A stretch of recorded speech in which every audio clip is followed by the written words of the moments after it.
Thank you. So when I first began my research, I was excited to see what I might find. My research focused on the connection between pollutants sourced from cars, specifically heavy metals entering storm drains that are being deposited into Lake Alice. On one hand, I was hoping to prove my hypothesis right. Then that would mean I have a critical issue on my hands if I did, though. So I did prove my hypothesis right, and heavy metals are entering Lake Alice. Now what? What does this information do? Where does this information go?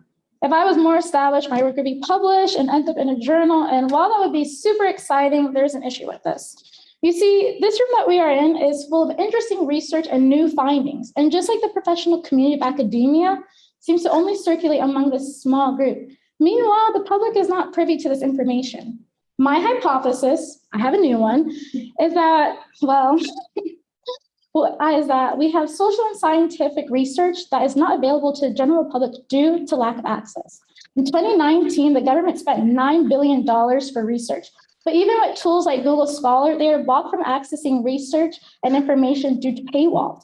And while there have been policy efforts in the past to make research free to the public, such as the Obama administration giving free access to research funded by the government, this only allowed access to research after 1 year it was published. There's also a lack of information that's being presented in papers. I'm sure everyone, after reading a paper, we've all experienced this, you read it and you had no idea what was in it. Well, in this country, we actually have the average adult can read at a 7th to 8th grade level.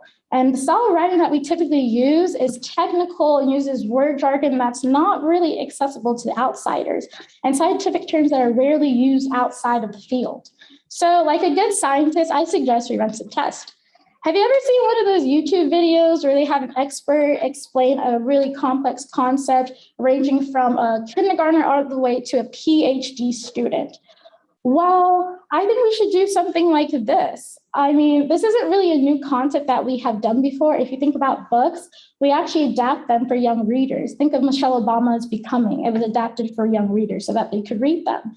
And I also think it'd be pretty simple for us to test as well. All we would have to do is see how they are testing based on comprehension, ranging from different levels of understanding. And then from there, as we do as scientists, we look at the results and we analyze them and figure out how do we want to target our demographic in terms of difficulty. I'm sure that there's other solutions to this problem, and I'm in a room full of bright students right now, and I bet if we all put our heads together, we can figure out how to bridge this gap. And I'm just looking at the room right now, even though I'm in this small room, hypothetically, in a way.